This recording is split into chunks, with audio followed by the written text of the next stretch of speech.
Mă bucur să fiu în mijlocul dumneavoastră, mă bucur să fiu în adunarea Sfinților și mă bucur de invitația fratelui Cristi, mă bucur să vă cunosc și mulțumesc Domnului pentru voi, că toți suntem într-o zi a mulțumirii, este bine și cuvântul ne și învață să mulțumim Domnului unii pentru alții. Așa cum s-a spus, vin acum din satul mare, acolo păstoresc Biserica Adevăr și Lumină.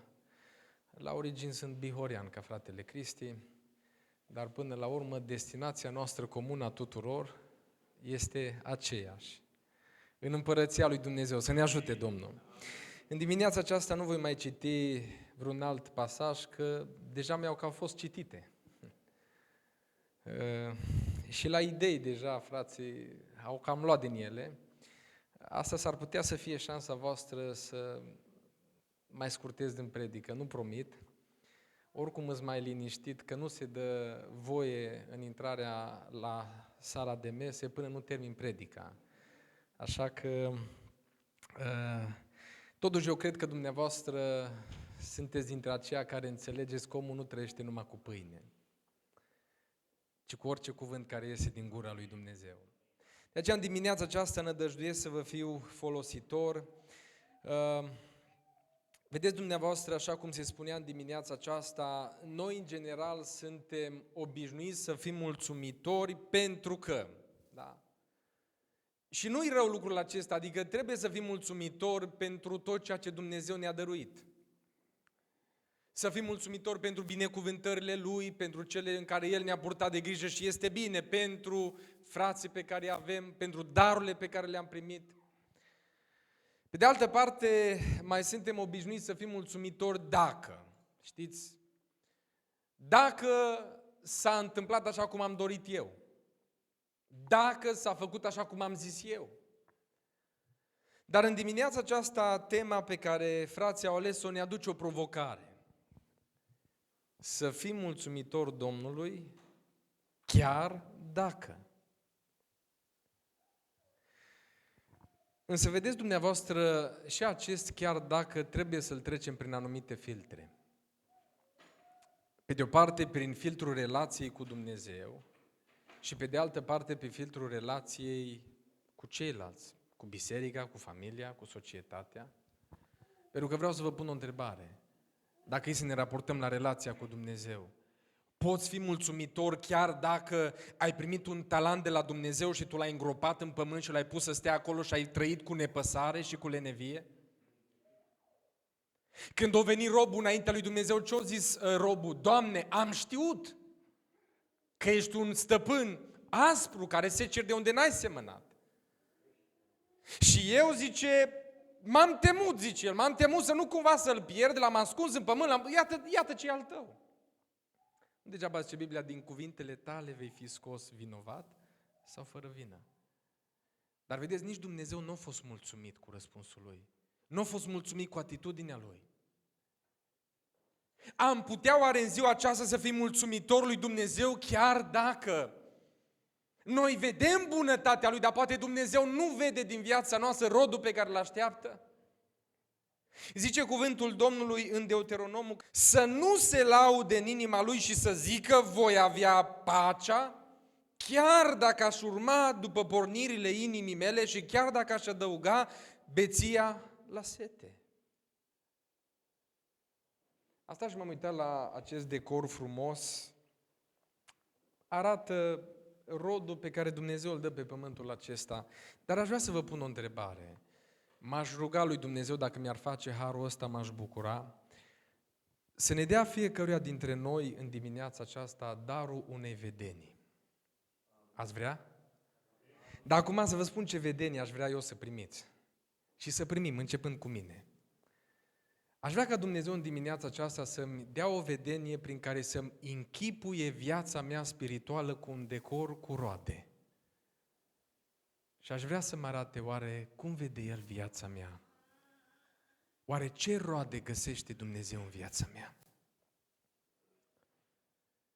Oare când Domnul se uită la trăirea noastră cu El, la viața noastră, oare găsește roade binecuvântate? Pentru că semănătorul seamănă, pentru că har a fost, soare și ploi au venit.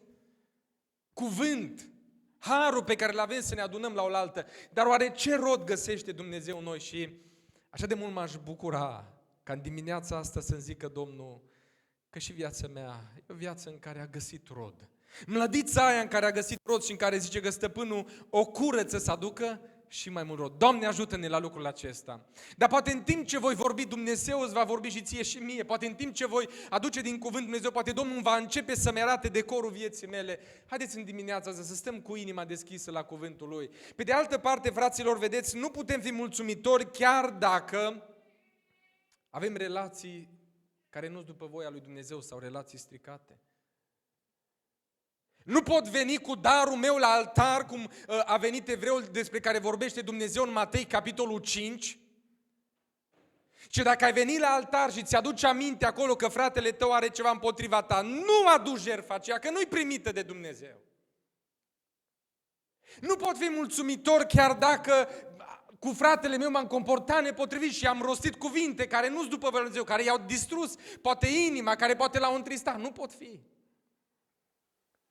Nu pot fi mulțumitor chiar dacă la biserică am venit să înfățișez că sunt un închinător adevărat.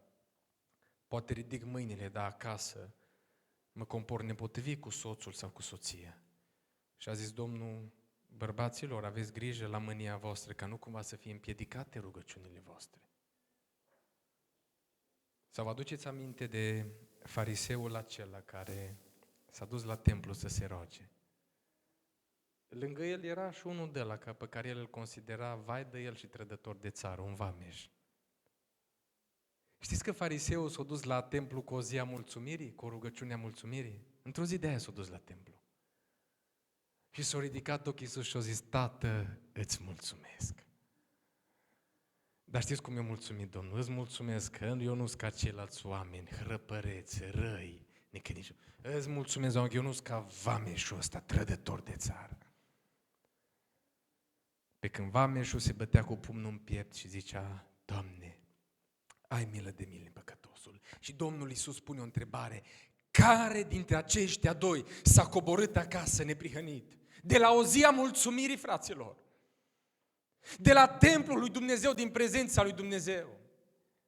Pentru că nu poți să stai cu mulțumire înaintea lui Dumnezeu și în același timp cu dispreț în inimă față de frați.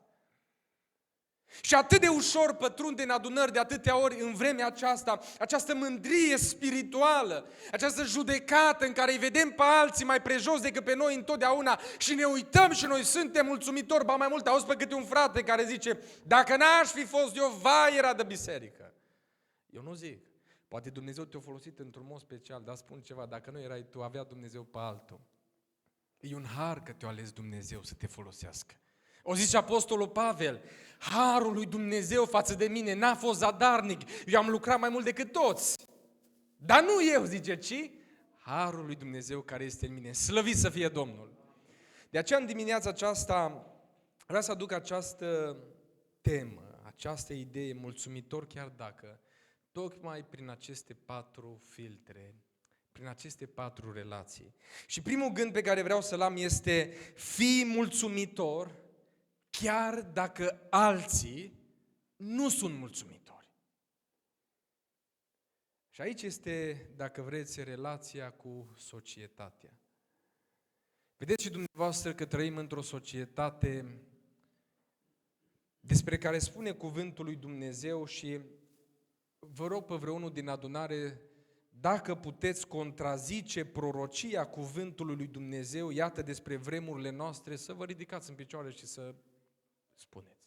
2 Timotei, capitolul 3, cu versetul 1 zice, să știi că în zilele din urmă vor fi vremuri grele și te-ai aștepta să zică catastrofe, probleme, nu o să fie pâine. Nu, asta e problema. Noi toți suntem conștienți că vremuri așa de bine din punct de vedere material n-au fost, nu știu dacă au mai fost vreodată. Păi noi, fraților, trăim mai bine decât trăiau regii în urmă cu un secol, 2. Ai căldură la centrală, avem atâtea condiții și vedeți dumneavoastră, mergeți pentru un castel de ăsta în urmă cu un secol, 2, cum trăiau regii. Dar știți de ce-s vremuri grele? Căci oamenii vor fi iubitori de sine, iubitori de bani, lăudăroși, trufași, hulitori, neascultători de părinți, nemulțumitori, fără evlavie, fără dragoste firească, neînduplecați, clevetitori, neînfrânați, neîmblânziți, neiubitori de bine, vânzători, obraznici, îngânfați, iubitori mai mult de plăceri decât iubitori de Dumnezeu, având doar o formă de evlavie, dar tăgăduindu-i puterea. Trăim într-o societate care, măcar că, iată ce binecuvântări avem de la Dumnezeu, este profund nemulțumitoare și frustrată. Ba mai mult, nu vedeți dumneavoastră, trăim într-o epocă a misecuvinismului. Vreau să te întreb, nu știu, la locul de muncă pe care îl ai, când ți-a mulțumit ultima dată un colaborator că ai făcut bine lucruri? Când ți-a mulțumit ultima dată poate șeful tău? Poate câte unul aveți. Uite, că ai făcut o lucrare bună, dar bine, să fie lucrarea bună. Când ai avut ultima dată? Nu vi se pare că de atâtea ori mă uit și eu în societate, orice ai face, de multe ori se comportă oamenii ca și cum li se cuvine totul. Nu mai zic că oamenii așa îl tratează pe Dumnezeu, cum se spunea în dimineața aceasta. Soarele ni se pare normal, ploaia ni se pare normală, dar și că Dumnezeu le dă și peste cei buni și peste cei răi. Dați darul lui Dumnezeu. Însă știți care este problema, fraților? Bine, asta este în societate, mai ales dacă a ajuns să fie cineva, uitați-vă cu ce atitudine se raportează la alții, zici că alții nici n-ar fi oameni. Dacă a ajuns câte unul să aibă mai mult, dintr-o dată are impresia că îi se cuvine totuși, uitați-vă câtă nesimțire se comportă oamenii în societate de atâtea ori. Însă știți care este durerea mai mare? Durerea mai mare este când ajunge societatea să influențeze biserica și credincioșii. Pentru că, iertați-mă, prea am ajuns de multe ori și în adunare să avem un același spirit de mi se cuvine. Uitați-vă la oamenii care ajung de obicei supărați pe adunare și pe biserică. Ăla nu face ce trebuie, aia nu-i bine, dar pune o simplă întrebare. Tu cum zidești biserica? Să vezi că el n-are, el nu poate, că biserica nu se califică pentru lucrarea și pentru slujirea lui. Dar vreau să vă pun o altă întrebare. Când ai plecat ultima dată de la adunare, mulțumindu-i celui care te-a primit în adunare, că poate tot timpul la datorie acolo? Când ai mulțumit ultima dată surorilor de la grupele de copii că se ocupă cu copiii tăi câteva ceasuri la adunare? Când ai mulțumit grupului de închinare că se adună, că repetă și să conducă închinarea? Când ai mulțumit pentru slujitorii care se pregătesc să aducă cuvântul Domnului? Dar de câte ori ai stat la închinare și poate te-ai uitat la ce nu e și bine, că nu mărți microfonul, că o greșit un cuvânt? De câte ori n-ai plecat de la adunare și ai zis, iată că aia nu-i cum trebuie în adunare? Când ai plecat de la adunare să mulțumești celui ce face curățenie în adunare și să zici mulțumesc, că pentru că tu faci lucrarea asta, eu pot să stau într-o atmosferă bună și într-un loc curat. Nu e așa, frați și surori, că prea ne-am obișnuit de atâtea ori. De-aia vă rog în numele Domnului, nu lăsa să pătrundă în adunare. E frumoasă ziua asta a mulțumirii. Multe cuvinte de mulțumire s-au spus azi, dar vă rog în numele Domnului să nu fie o zi pe an, să învățăm să spunem mai des cuvântul mulțumesc. Să învățăm că în adunare nu-i ca în societate, în adunare există un dar al încurajării, mă doare. Știți ce mă doare de atâtea ori în adunare? Că fratele care dintr-o dată și parcă-s tot mai mulți care au primit darul criticii, n-au nicio problemă să vină, nimic nu merge bine după criteriile lui. Dacă trebuie să zică o critică, nu-l interesează, că poate te dărâmă, nu-l interesează ce cuvinte alege. Dacă îmi trebuie să zic o încurajare, știi ce zice? Scuza celor mai mulți. Măi, nu-i zic ca să nu se mândrească, zice. Dar de ce când aduce o critică și o zice cu severitate, nu se gândește, mă, nu-i zic asta, sau nu-i zic acum, sau nu-i zic așa, ca nu cumva să-i dărâm poate avântul, râvna? De ce? E bine, cuvântul Domnului ne cheamă, frați și surori, ca între noi să nu fie ca în lume. Într-o lume care oamenii sunt nemulțumitori, biserica, credincioșii, trebuie să dezvolte un spirit de mulțumire. Trebuie să dezvolte un dar al încurajării. Că Biblia zice că sunt cei cu darul îmbărbătării și stau și mă uit mult în ultima vreme. Unde ori dispărut, că parcă sunt așa de rari. Și parcă tot mai mulți ori primi darul criticii și mă doare. Mă doare că ies cu darul ăsta în afara adunării și li se pare că fac o lucrare duhovnicească, se apucă, critică pe toată lumea, în stânga, în dreapta, critică biserica din care au plecat. Și stau și mă întreb, cum poți să faci o asemenea lucrare diavolească și să ai mulțumire în inimă că te consideri și un lucrător al lui Dumnezeu pentru Împărăția lui Dumnezeu? Nu se poate, fraților. Ba mai mult, știți ce este tragic cu societatea în care trăim? Biblia zice că nu sunt doar nemulțumitori. Biblia zice în Iuda, versetul 16, că sunt niște cârtitori nemulțumiți cu soarta lor. Uitați-vă dumneavoastră, nu mai mulțumiți oamenii, că oameni vor să fie animale unii. Nu mai îți mulțumiți că s-au născut bărbat, vor să fie femeie, nu mai îți mulțumiți că i-au făcut femeie, vor să fie nu știu ce îmbinare de gen. Nu mai îți mulțumiți oamenii cu ce? Cu soarta lor. Vedeam nu de mult într-un video pe unul care s-a îmbrăcat în șobolan cu o felie de pizza în gură și merea pe la metro pe acolo, ca șobolanul. Și am zis, m-am uitat și am zis, chiar am ajuns ca societate, că așa zice societatea, că am ajuns la o stare de dezvoltare și de înțelepciune extraordinară. Nemulțumiți cu soarta lor, și zice în Romani, capitolul 1, cu versetul 24, de aceea Dumnezeu i-a lăsat pradă necurăției să urmeze poftele inimilor lor, așa că își necinstesc singur trupurile. Din pricina aceasta Dumnezeu i-a lăsat în voia unor patimi scârboase, căci femeile lor au schimbat întrebuințarea firească a lor în una care este împotriva firii. Tot astfel și bărbații au părăsit întrebuințarea firească a femeii, s-au prins în poftele lor unii pentru alții. Au săvârșit parte bărbătească cu parte bărbătească, lucruri scârboase și au primit în ei înșiși plata cuvenită pentru rătăcirea lor, fiindcă n-au căutat să păstreze pe Dumnezeu. Și mă uit la ei și uitați-vă dumneavoastră cât de diabolii sunt când vorbesc și spun că de fapt noi ne iubim, zic ei. Că-i dragoste între noi și stau și mă uit la ei și zic, nu poți numi dragoste ce Biblia numește patimă scârboasă, nu poți. Și știu că vorbesc acum în Franța, aici, în Europa asta, care au ajuns la așa nivel de dezvoltare, încât uitați-vă dumneavoastră în ce situații și în ce lucruri ajung să trăiască. Îi mai văd pe ăștia până în România, că se plâng că în România nu-i ca în Europa, că în România încă n-au dreptul la parteneriat civil, că noi ne iubim. Și zicea unul care era chiar unul dintre directorii acestei mișcări în România și o da, oameni buni, zice, nu înțelegem ce are biserica cu noi, zice.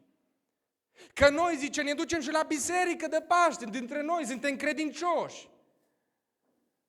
Stau și mă și zic, nu poți să-L ai pe Dumnezeu în tine și să fii nemulțumit cu soarta ta.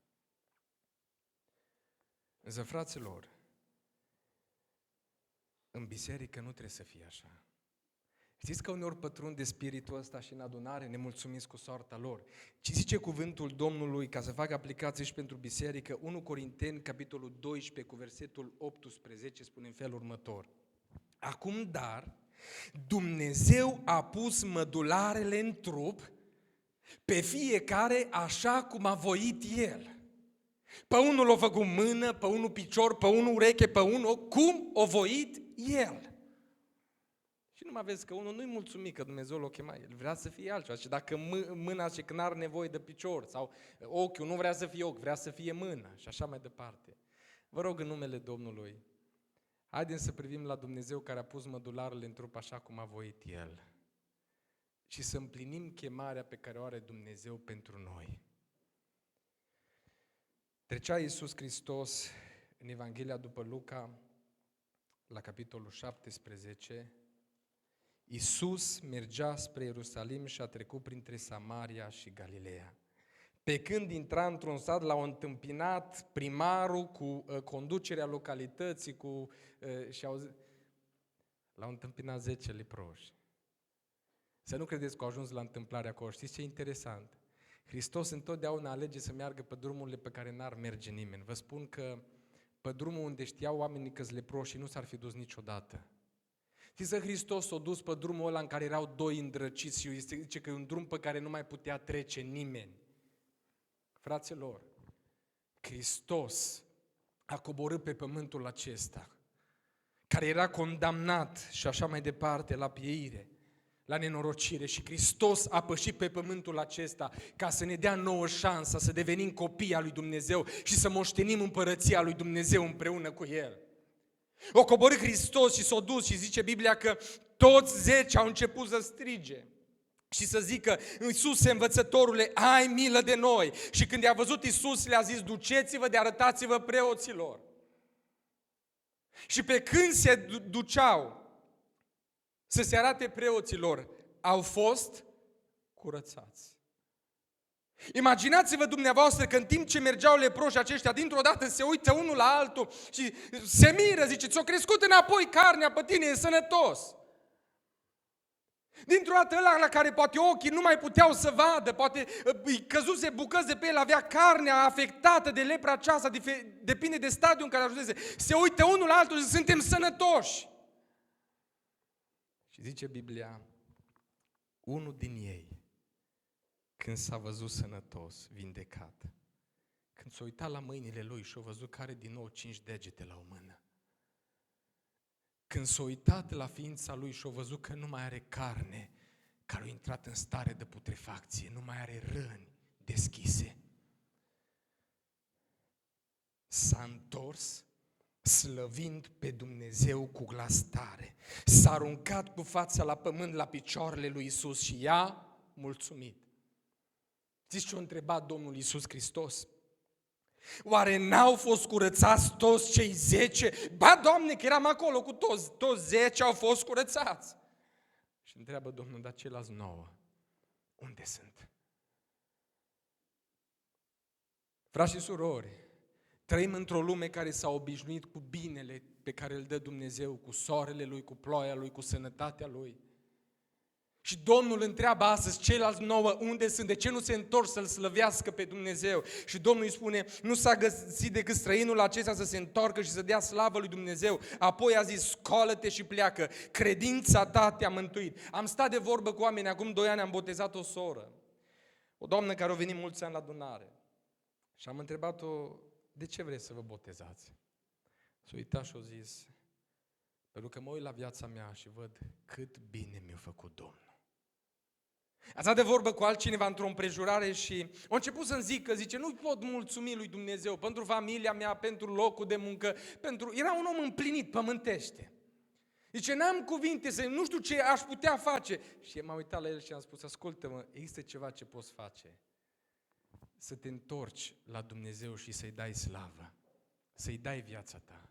Dragilor, Dumnezeu ne cheamă să fim mulțumitori, chiar dacă alții nu sunt mulțumitori. Vă rog în numele Domnului, haidem ca în biserică, și nu numai în biserică, când credinciosul iese din adunare, să fie un alt fel de om, un om mulțumitor, un om care promovează în jurul lui respectul, bunătatea, aprecierea. Și mă rog ca Domnul să ne binecuvânteze la lucrul acesta. În al doilea rând, mulțumitor, chiar dacă voia lui Dumnezeu e diferită de voia mea. Ăsta e un lucru foarte greu. Și aici ne referim la relația noastră cu Dumnezeu. Ești mulțumitor în dimineața aceasta Domnului pentru modul în care a lucrat în viața ta, în toate lucrurile. Poate ești într-o situație pe care nu o înțelegi. Poate ai rugăciuni pe care nu ți le-au ascultat. Ești mulțumitor lui Dumnezeu. De aceea sunt mulțumitor chiar dacă voia lui Dumnezeu e diferită de voia mea. De ce? Pentru că voia lui Dumnezeu este bună, plăcută și desăvârșită. Mulțumitor chiar dacă răspunsul lui Dumnezeu este nu la unele cereri. Vorbeam dimineața asta, fratele Cosmin aici, despre acea situație în care de 3 ori, a zis Pavel, m-am rugat lui Dumnezeu să-mi ia țepușul. Și Dumnezeu a zis: Pavele, harul meu îți este de ajuns. Ai avut rugăciuni la care Dumnezeu ți-a răspuns nu. Și o să te-ai rugat destul, nu te mai ruga. Harul meu îți este de ajuns. Cum poți depăși momentul acela în care Dumnezeu zice nu la rugăciune? Cum? Uitându-te de la harul lui Dumnezeu. Și mai mult, uitându-te la scopul pe care Dumnezeu îl are prin acea împrejurare. Pentru că nu credeți acum dumneavoastră că Dumnezeu e ca noi oamenii. Dintr-o dată s-o trezit într-o zi mai obosit, mai supărat și ne zice nu la toate cererile. Nu e așa Dumnezeu. Pentru că dintr-o dată Dumnezeu are chef să ne spună un nu nouă, nu. Zice cuvântul lui Dumnezeu în 2 Corinteni, capitolul 12, cu versetul 8, iată care a fost scopul lui Dumnezeu și pentru care Dumnezeu i-a spus nu lui Pavel în acea situație, spune versetul 7, și ca să nu mă umflu de mândrie, din pricina strălucirii acestor descoperiri mi-a fost pus un țepuș în carne, un sol al satanei, ca să mă pălmuiască și să mă împiedice să mă îngânf. Că zis Dumnezeu, ți-am dat descoperiri mari, dar la pachet cu descoperirile să știi că trebuie să te ajut și să rămâi smerit. Nu e un scop bun al lui Dumnezeu. Vreau să vă pun o întrebare. Nu vi se pare ciudat că Dumnezeu câteodată acționează parcă nu după criteriile noastre? Pe cine a ales Dumnezeu să se ducă în Egipt să izbăvească poporul Israel? Pe Moise. Vreau să vă întreb, cum era Moise? Bâlbâit.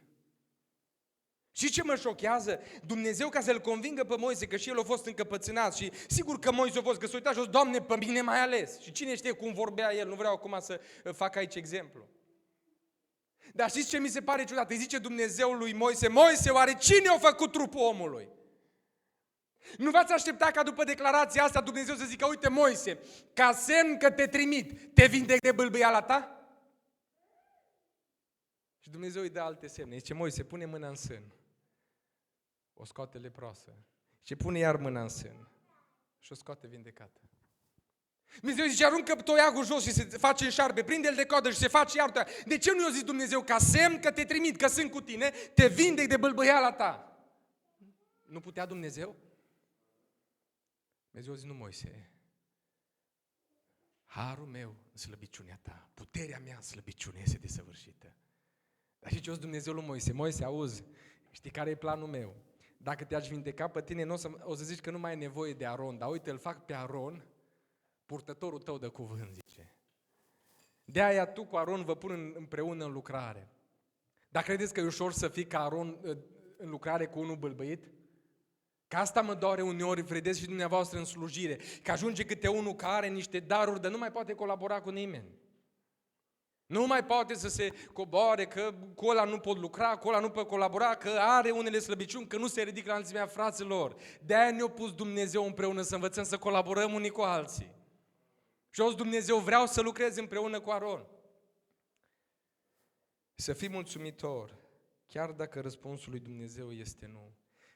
Eu am avut un moment în care am stat și m-am cercetat și am încercat să-mi aduc aminte de multe rugăciuni ale mele. V-aș îndemna în dimineața asta. Aduți aminte de rugăciunile la care Dumnezeu ți-a zis nu. Nu e așa că a fost Dumnezeu înțelept că ți-a zis nu.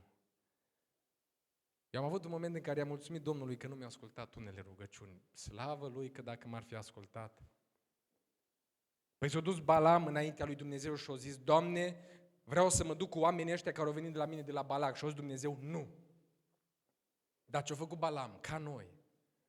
Din nou, Doamne, dar lasă-mă să mă duc, dar lasă-mă să mă duc. Și pe urmă Dumnezeu, du-te. Înțelege, drag frate, că nu i-a zis Dumnezeu degeaba nu, i-a zis nu. Pentru că Dumnezeu știa că oamenii care îl cheamă vor să-i pună o capcană în față. Știa că oamenii care îl cheamă vor căuta să-l compromită cu bani și așa mai departe. Și până la urmă chiar cuvântul lui Dumnezeu ne spune că Balaam a căzut în felul acela. Și calea lui Balaam rămâne o cale pe care nu trebuie să o urmăm. S-a dus Dumnezeu la Avram și a zis, Avrame, te voi binecuvânta foarte mult și îți voi mulți foarte mult sămânța. Și zice Avram, Doamne, să trăiască Ismael înaintea ta. Și zice Dumnezeu, nu! Căci am în vedere să-ți dau un alt fiu pe care îl va naște soția ta. Doamne, dar nevastă mea e bătrână, nu! Și vine vremea în care Dumnezeu, la anul pe vremea asta, vei ține în brațe un copil.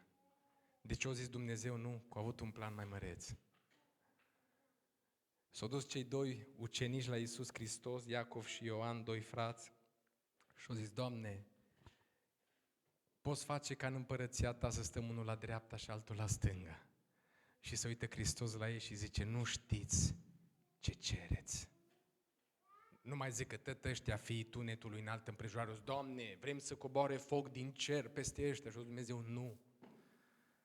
Vedeți, frați și surori, ce bine că Dumnezeu câteodată spune nu la rugăciunile noastre. Nu mai zic că El cu siguranță va spune nu la rugăciunea unui om mândru și arogant.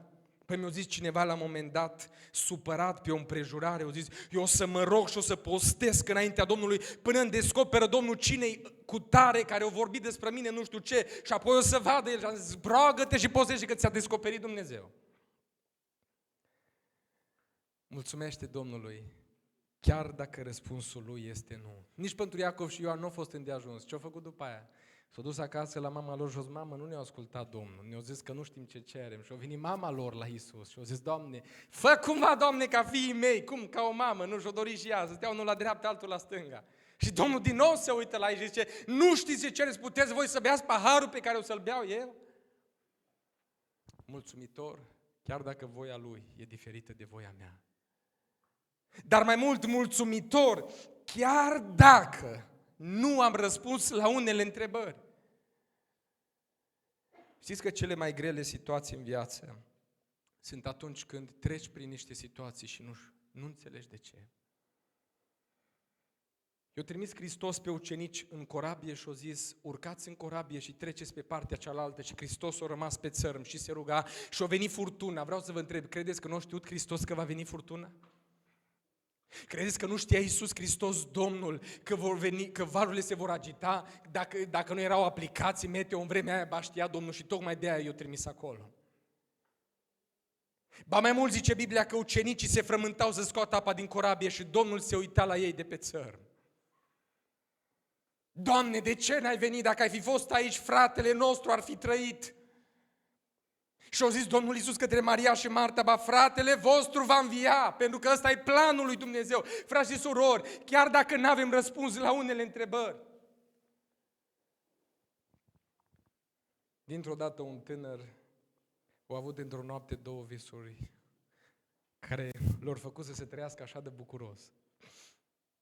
S-a trezit dimineața, s-a dus la părinți, la frații lui și a zis, ascultați-mă, am visat că eram pe un ogor și culegeam spice. Și spicul meu s-a ridicat deasupra spicelor voastre și toate spicele voastre s-au închinat înaintea lui. Vă dați seama ce s-a bucurat frațelui și tatălui. Zice, eram soarele, luna și 11 stele s-au plecat și s-au închinat până la pământ. Și s-au ridicat taică-s și frațelui plin de invidie. Știți ce este foarte interesant? Că după ce Dumnezeu i-a dat aceste visuri, îl vezi pe Iosif în groapă și pe frații lui deasupra gropii. După ce o smuls hainele și l-a aruncat acolo să moară și stai și te uiți din groapă spre cer și zici, Doamne, oare Tu ai vorbit? Doamne, oare au fost visuri de la Tine? Pentru că, frate și soră, care ai avut cuvânt din partea lui Dumnezeu și ți se pare că parcă lucrurile lucrează tocmai împotriva promisiunilor lui Dumnezeu, ascultă-mă, este testul prin care te trece Dumnezeu. Ba mai mult se duce Iosif în Egipt, rămâne în curăție, nu cade pradă ispitei nevestei stăpânului său și ajunge în temniță ani de zile și stă și se întreabă de ce? Tălmăcește visurile slujitorului lui Faraon, unul ajunge din nou în slujba lui Faraon, unul moare și ăla care ajunge în slujba lui Faraon uită de el și te întreb, Doamne, de ce?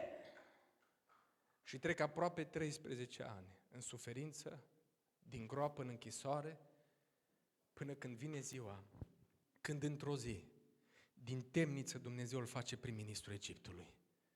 De ce așa? O știe el. Fraților, aș vrea în numele Domnului în dimineața asta, poate sunteți unii dezamăgiți, că a vorbit Dumnezeu și nu o lucrați și ești pe punctul acela de a o lua pe alte drumuri, de a-ți căuta tu variantele tale, ascultă-mă, rămâi încrezător, că niciun cuvânt care a ieșit de la Dumnezeu nu iese fără să se împlinească. Orice cuvânt este da și amin, slăvit să fie Domnul. Eu zis Dumnezeu lui Pavel, Domnul Iisus, știți ca nouă, eu zis, Pavele, te-am ales, ești un vas scump, zice, vreau să mă folosesc de tine să te duc până înaintea împăraților. Știți cum a fost Saul atunci, ca noi? Să-l vedeți pe Saul ce bucuros era, zicea tuturor să vedeți că eu o să stau la masă cu împărați, o să stau la masă cu cei mari, o să ajung până la cezarul de la Roma. Vreau să vă întreb, a ajuns Saul înaintea cezarului? Da, dar nu așa cum a crezut el. A ajuns Saul în fața guvernatorilor romani, în fața împăratului lui Israel, a ajuns. Dar știți ce le-a spus? Aș vrea ca toți să fiți ca mine, în afară de lanțurile acestea. L-a trimis Dumnezeu la Roma, dar să știți că încă l-a trimis pe banii romanilor, l-a trimis cu gardă personală, că zice Biblia că i-a dat o legiune de soldați sau o parte dintr-o legiune să-l păzească, să fie sigur că ajunge la Roma. L-a trimis Dumnezeu. Atât că i-a pus niște lanțuri la mână, pe nedrept. Cât de departe sunt uneori gândurile Domnului de gândurile noastre, așa-i? Vă spun cu sinceritate că mai ales în anul care a trecut, am avut și eu de atâtea ori momente în care am pus întrebarea aceasta înainte lui Dumnezeu, Doamne, de ce? În urmă cu un an de zile aproximativ, mă pregăteam să zbor spre Spania din București. A fost o săptămână care a început cu bucurie și care apoi a continuat cu cele mai cumplite scenarii. În ziua de luni, soția m-a anunțat bucuroasă că e însărcinată. Marți s-o programa să meargă la doctor să facă ecografie să vadă. Și pe când era la doctor i-a spus, nu găsim nimic în uter. Găsim în afara uterului un punct care pare că ar fi sarcină. Sarcină extrauterină. Eu urma să mă duc în Spania pentru un curs din partea Institutului Penticostal din București, cursul de teologie morală și etică creștină și în cadrul acelui curs, una dintre subteme este dezbaterea aceasta despre sarcinile extrauterine.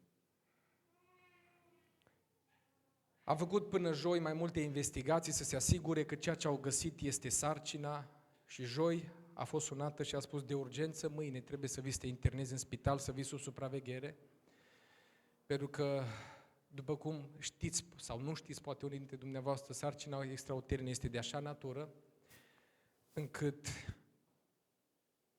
în orice moment poate provoca hemoragie internă.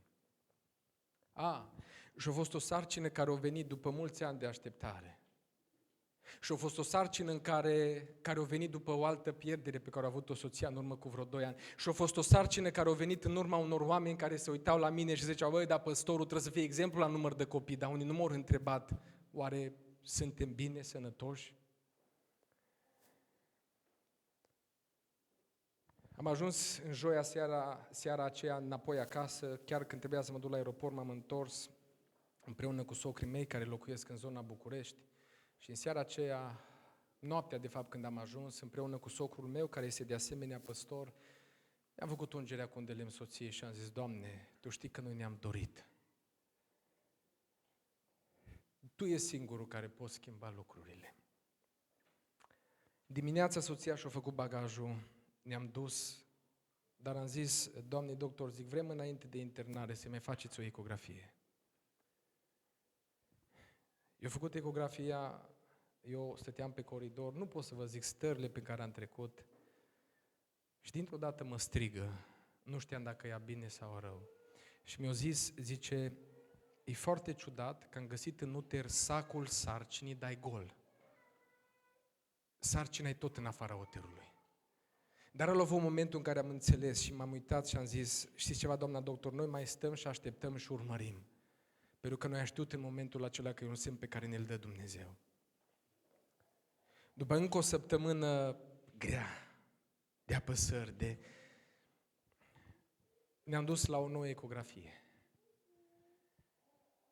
Și dintr-o dată și doctorița minunată și soția mă strigă și zice, e în uter. Și m-am uitat și am zis, slăvit să fie Domnul. Am întrebat doctorița, zic, doamnă doctor, dar cum vă explicați că acum o săptămână ne-a zis de urgență la spital pentru că e sarcină care e pierdută? A fost o sarcină foarte grea, cu tratamente peste tratamente. La un moment dat soția a avut o bună perioadă în care abia putea să se ridice, vă spun sincer, ca om, cunoșteam familie. Tot așa, era soția însărcinată și ducea sarcina așa de bine, dar știți ce mă durea? Era o familie care știam că sunt depărtat de Dumnezeu și am stat și m-am uitat, Doamne, de ce mie mi se întâmplă asta și uite ce bine o duc alții. Că așa vine gândul omului. Știți de ce se întâmplă lucruri rele oamenilor buni? Când era prin luna a 6, eu zis doctorița, îți dau maximul de tratament, totul a crescut până atunci, ca să mai poți duce sarcina, zice, copilul nu stă într-o stare potrivită. Am stat luni de zile cu acest risc, a zis, este riscul ca oricând să se declanșeze sarcina. Într-o zi de luni, când luam avionul din Germania să mă întorc acasă, soția mi-a scris, am plecat de urgență la spital, am o sângerare. Nu știam ce urmează să se întâmple, asta toată noaptea în investigație, am aterizat la București, am și pornit să mă duc spre casă. Pe când intram eu dimineața, ca născut în Oradea, soția a intrat în sala de operație și s-a născut un copilaș și s-a uitat doctorița la ea după operație și i-a zis, dacă mai stăteam câteva ore, copilul se sufoca pentru că placenta a fost ruptă pe jumătate. Ne-a luat copilul și l-a pus în incubator și n-ai putut să-l atingi. L-am văzut plin de cabluri, de la față, nu mânca, nu respira singur. Și au urmat zile grele în care am stat și m-am întrebat, Doamne, de ce? Vă spun sincer, mergeam la spital cu soția de câteva ori pe zi, nu puteam să stau mai mult de 10 minute. Uneori am stat, mă uitam, nu puteam să-l ating, nu puteam să fac nimic. Rosteam o rugăciune șușotindă și plecam. Și mă întrebam adesea, Doamne, de ce? Și au fost zile grele în care zi după zi doctorii ziceau, încă nu poate respira singur, încă nu mănâncă. Și a fost o noapte în care trebuie să mă duc și într-o slujire. Au fost zile grele și am zis, Doamne, Tu cunoșteai lucrurile, Tu... M-am dus, dar greu e să merg uneori în slujire cu asemenea poveri și am stat și m-am rugat și am zis, Doamne, nu mai pot. Intervino că nu mai pot. A doua zi dimineața, soția bucuroasă mi-a zis că eu am plecat pentru câteva zile. Pare ciudat, așa-i, n-am vrut să plec. Și din exterior multe gânduri pofid, dar mi-a zis soția, Dumnezeu o știut mai dinainte ce se va întâmpla, tu trebuie să te duci în slujirea aceea. Și m-a sunat soția și a zis, doctorii bucuroși, seara i-au zis că nu s-a văzut nicio diferență, dimineața au zis, au început să accepte mâncare și să respire singur. În timpul acela când copilașul era în spital, ca să vă spun și despre descoperirile Domnului, am trecut pe la biserică, pe acasă, la o seară de rugăciune de marți și când se ies din adunare, o soră o fugi repede la mine și mi-a zis, frate Beni, rugați-vă că în drumurile tale diavolul vrea să producă un accident teribil. Haide, Doamne, multe se pot întâmpla, păzește-ne. În sfârșit a venit ziua, după câteva săptămâni, să ieșim cu copilașul din spital, mai devreme decât o zis doctorii și bine și sănătos, și mergem spre casă, bucuroși. Și a fost ziua în care era să fac cel mai teribil accident din toate drumurile pe care le-am făcut până acum. Mergeam spre satul mare, mai încet ca niciodată. Vă dați seama cum nou născut. Și la un moment dat era drum liber întins, aveam 2 tiruri în față, zic, hai să le depășesc, acum era totul legal, perfect, zic, acum ai drum liber. Și când ajung în dreptul celui de-al doilea tir de pe un drum lăturalnic, vine cineva, nici nu s-a uitat în partea dreaptă, a intrat direct în mijlocul drumului. Vă spun, nici până acum nu știu, soția a zis, am și închis ochii, am ținut de scaunul copilului, nu știu cum a reușit să trec printre tir și mașina aia care a intrat 3 sferturi pe bandă, tirul, nu știu, a fost fracțiuni de secundă. Că am fost eu bun șofer, nu? Am înțeles că diavolul se luptă, dar avem un Dumnezeu care face ca toate lucrurile să lucreze împreună spre binele celor ce-L iubesc pe Dumnezeu. De ce e așa, frate și soră, nu știu. Dar ascultă-mă, ai un Dumnezeu care veghează. Ai un Dumnezeu care își va arăta slava în furtuna prin care treci. Ai un Dumnezeu care, chiar dacă nu-ți dă un răspuns acum, Dumnezeu își va proslăvi numele. Grea și întrebarea, Doamne, până când vei zăbovi să nu întrebi? Până când, Doamne? Până când mă vei uita neîncetat? Și sunt frați și surori, sunt mame, sunt părinți, sunt tineri, sunt atâția care suferă și zic întrebarea asta și vin în adunare și întreb cum e și zic bine, pentru că uneori nu poți să-și deschidă inima, ascultă-mă, ai un Dumnezeu care îți va da putere, vine ziua izbăvirii și a îndurării, dar te îndemn un lucru, nu-ți pierde răbdarea și încrederea că va lucra Dumnezeu. Te îndemn în numele Domnului, chiar dacă n-ai răspuns la întrebări în dimineața asta, fii mulțumitor înaintea lui Dumnezeu. Și apoi, fii mulțumitor, chiar dacă voia lui Dumnezeu este să bei paharul suferinței. Mi-a rămas atât de puternic în minte imaginea aceea când era Iisus la cină cu ucenicii și dintr-o dată ia pâinea, o binecuvântează și o dă ucenicilor și zice, luați, mâncați, acesta este trupul meu. Și apoi ia paharul, îi mulțumește lui Dumnezeu și îl dă ucenicilor și zice, luați, beți toți din el, căci acesta este sângele meu care se varsă pentru voi. Da, a stat în grădina Ghețiman și a zis, Tată, dacă se poate depărtează de la mine paharul acesta, totuși, nu cum voiesc eu. Poți în dimineața asta să iei cupa aceea a suferinței, a sacrificiului pe care ți-o dă Dumnezeu și să spui, Tată, facă-se voia ta. Să spui, Tată, da, eu aș vrea să mă scapi, aș vrea să nu-l beau. Totuși, îți mulțumesc, facă-se voia ta. Mă rog ca Domnul să ne întărească în sensul acesta. Mă rog ca în dimineața asta să putem sta înaintea lui Dumnezeu mulțumitor, chiar dacă voia Lui este diferită de voia noastră, pentru că El este un Dumnezeu suveran, atotputernic și înțelept, care face ca toate lucrurile să lucreze împreună spre binele celor ce îl iubesc pe Dumnezeu, slăvit să fie numele Domnului. Și mă voi apropia de încheiere fugitiv cu ultimele 2 puncte.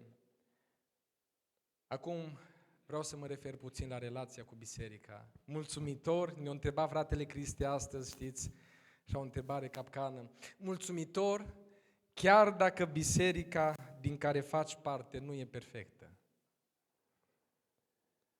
Chiar dacă adunarea din care faci parte n-are slujitori desăvârșiți, dar are slujitori chemați de Domnul. Zice cuvântul în Tesaloniceni, 1 Tesaloniceni, capitolul 5, din care s-a citit, câteva versete mai sus,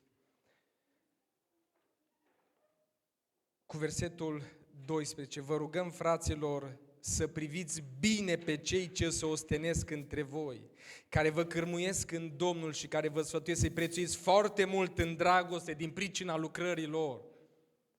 Așa de greu e în vremea asta că au frați acces la live-uri, pot să asculte orice predicator vor. Și apoi vin în biserică și îl găsesc pe Beni, îl găsesc pe Cristi, nu să ia pe care îi văd ei, fraților. Să știți și vă spun ca unul care slujesc ca și acum la dumneavoastră, eu vin, vă las un cuvânt și mă duc.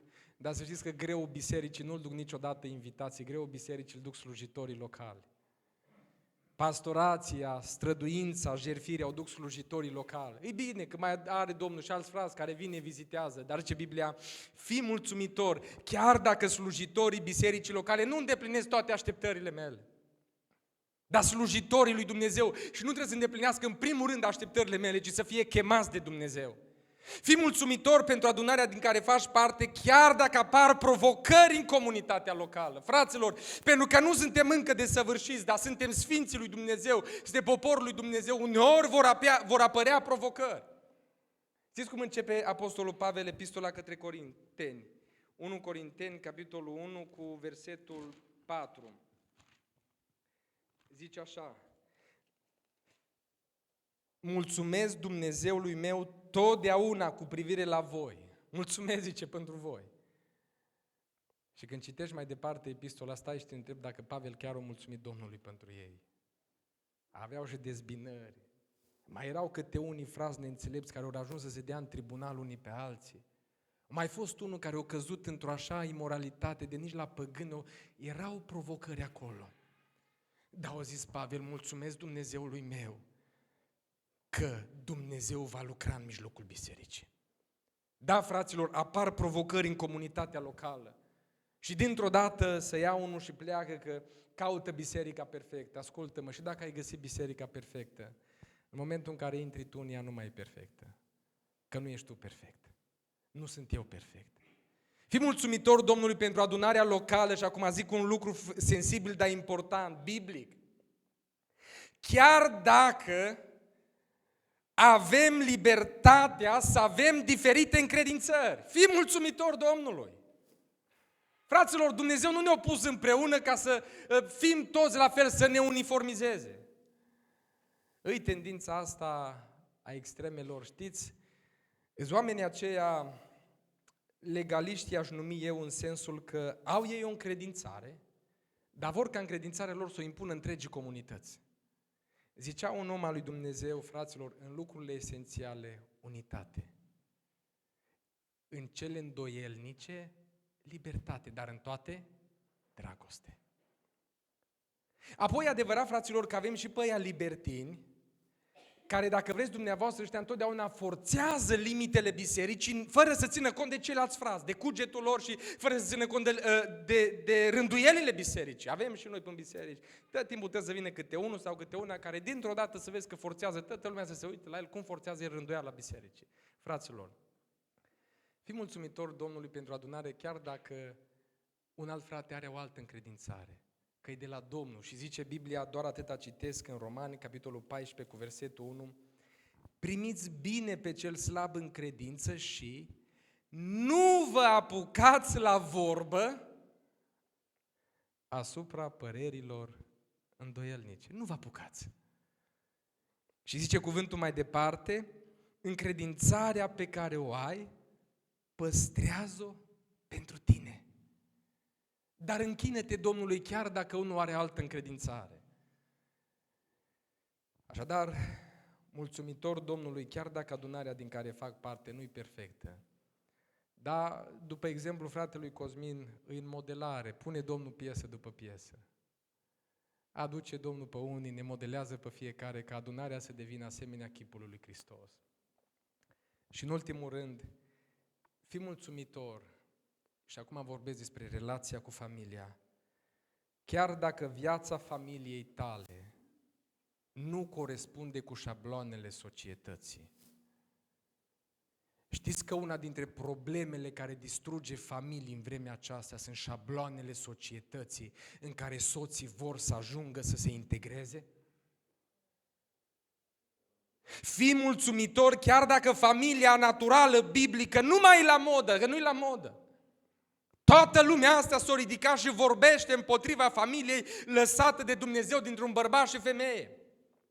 Dragi tineri care urmează să vă căsătoriți, vă întreb, de unde vă luați modelele? Că am impresia uneori de-a binelea că unii își iau modelele din filme. Că vorbești cu ei după căsătorie și, vai, soția lor nu-i ca una de aia pe care au văzut ei în filmele americane, tot timpul, frate, cochetă, aranjată, tot timpul acolo. Bărbatul nu e la macho pe care l-au văzut în filme, fraților. Sau și mai dureros, când ajunge soțul să-și disprețuiască soția că nu se mai încadrează șabloanelor societății. Sau își disprețuiește soția soțul că nu se încadrează. Vă rog în numele Domnului, dacă în lume divorțul e o modă, în biserică, să nu fie o modă. Dacă le spun ceva celor care ajung în această situație, le spun, luați seama că a fost o zi în care la altar ați venit și l-ați implicat pe Dumnezeu în legământul vostru. În momentul în care voi divorțați, pătați onoarea și numele lui Dumnezeu. Fii mulțumitor pentru familia ta, chiar dacă trecerea timpului și încercările și-au pus amprenta asupra voastră. Dar e o amprentă frumoasă. Că normal că o mamă care a născut cel puțin un copil sau mai mulți, nu va avea acel trup fit pe care o are vedeta aia care stă numai la sală sau numai în operații, înțelegeți? Dar normal că soțul care s-a obișnuit uneori să nu mai aibă privirea curată, ajunge să-și disprețuiască soția și să nu mai iubească cum a iubit-o la început. E normal că și bărbatul acela care cu munca și cu alte lucruri sau apar boli, apar încercări, fraților, fii mulțumitor pentru soțul și soția ta, chiar dacă trecerea timpului și-o pus amprenta. E adevărat că societatea ce promovează? Vedete care la 60 de ani arată ca la 20. Da, asta e societatea. Dați vedete de alea care habar n-au ce înseamnă viața. S-au obișnuit să câștige bani murdari și mizerabili din poftele și plăcerile lumii acesteia. Și să treacă până operații și până operații. Drag soț, ascultă-mă, îți prețuiești și îți iubești soția. Sau ai început să-ți compari soția cu șabloanele societății?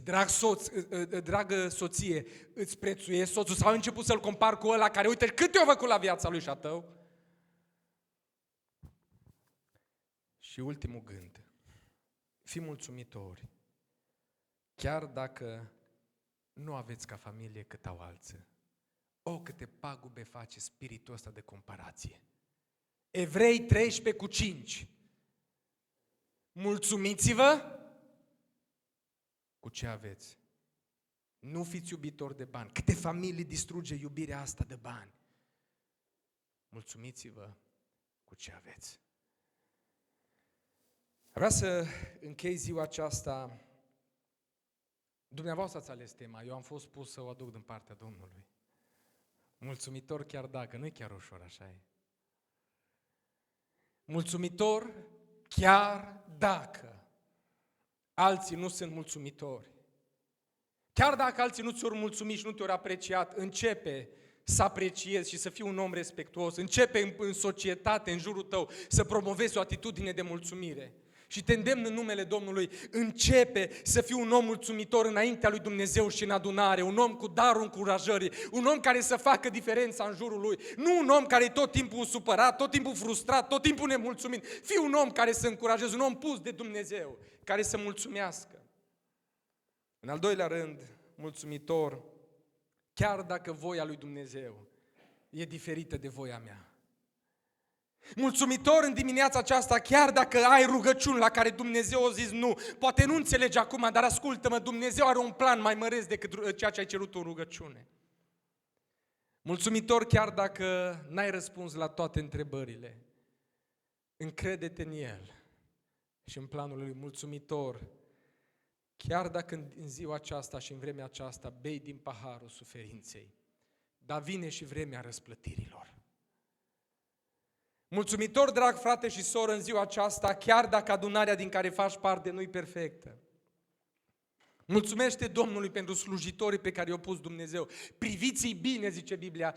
Vreau să pun o întrebare a celor care poate văd numai rău. Oare nu te-ai gândit, oare nu-i cumva ochiul tău rău?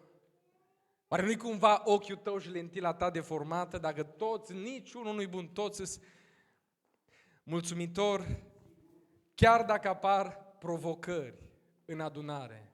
Când apar provocări în adunare, roagă-te pentru adunare. Roagă-te pentru problemele pe care le auzi, nu doar le purta vorba.